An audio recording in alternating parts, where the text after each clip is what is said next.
Medical school interviews can feel terrifying. Before I did mine, I thought it was an interrogation where they tried to catch me out.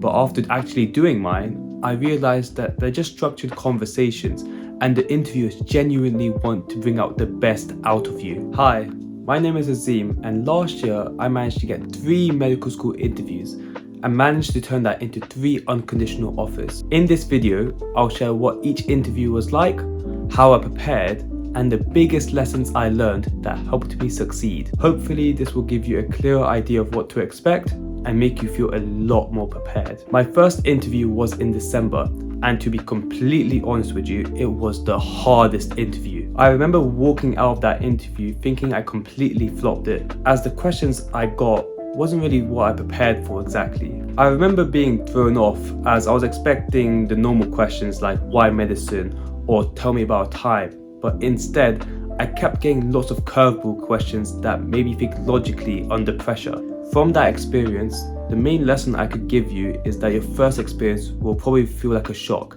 and that's completely normal. The key is to not give up on yourself afterwards. You might have actually done much better than you thought, and even if you haven't, the experience makes the next one much easier. By the time I had my second interview, I already got over my first interview experience. This time I felt a lot more calm, more composed, and a lot more confident when I walked in. This interview felt much better than my first one, as the questions I was asked was much closer to the questions I was actually preparing for, which definitely helped. Having done one interview before, I was also a lot less nervous about things like body language, pacing my answer, and just slowing down when speaking. From that interview, I've learned that exposure is really helpful with improving confidence. The more practice you do, the better you'll get. That's why I recommend doing as many mock interviews as you can, even if it's with family, friends, or just online study groups. My last interview was actually online, which came with its own challenges, but for some reason, it actually ended up being my best interview. I felt completely in control. The questions flowed, and I could tell I was giving strong answers. I think it was because by this point, I already did 2 interviews, which helped me feel a lot more confident. I've learned that each interview builds up on the last. Even if you think you failed one, don't let that stop you.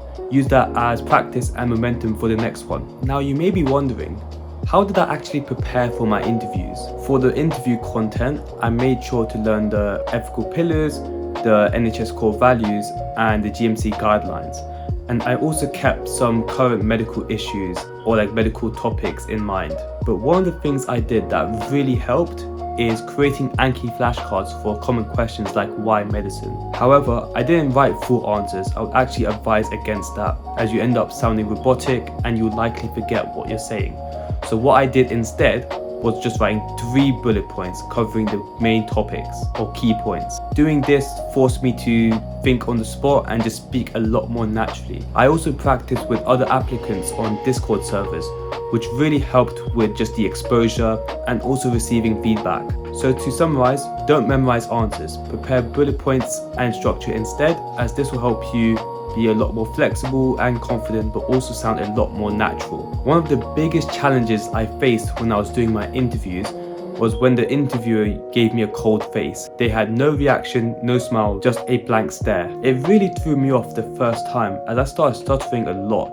And I later realized that interviewers are actually told to do this to assess how you perform under pressure. To make sure you're fully prepared for that, practice with people giving you that same face, so you don't end up panicking on the actual day. After doing all 3 interviews, here are my 3 tips that will help you perform the best on your interviews. My first tip is to reflect after each interview. Think about what went well, what didn't, and how you can improve for your next interview. This ensures that you're constantly improving and not making the same mistake. My second tip is to learn the STARR structure, with the last R being reflection, which is the most important. I used this structure whenever I had to talk about my experiences, and this structure really helped me keep my thoughts organized and made sure I wasn't talking too much about the work experience itself, but focusing more on the reflection, which is what interviewers are actually looking for. And my final tip is to know that each interview makes you stronger. Don't see the first interview as a pass or fail. See it as practice for the next one, so you're constantly improving. So those were my 3 medical school interview experiences. and the key lessons I've learned from each. If you've got interviews coming up, just remember, interviewers are not there to catch you out. They're actually rooting for you and want to see the best version of you. If you want to see a full video on how I prepared for my interviews, then let me know in the comments and make sure to subscribe so you don't miss it. And I'll see you in the next one.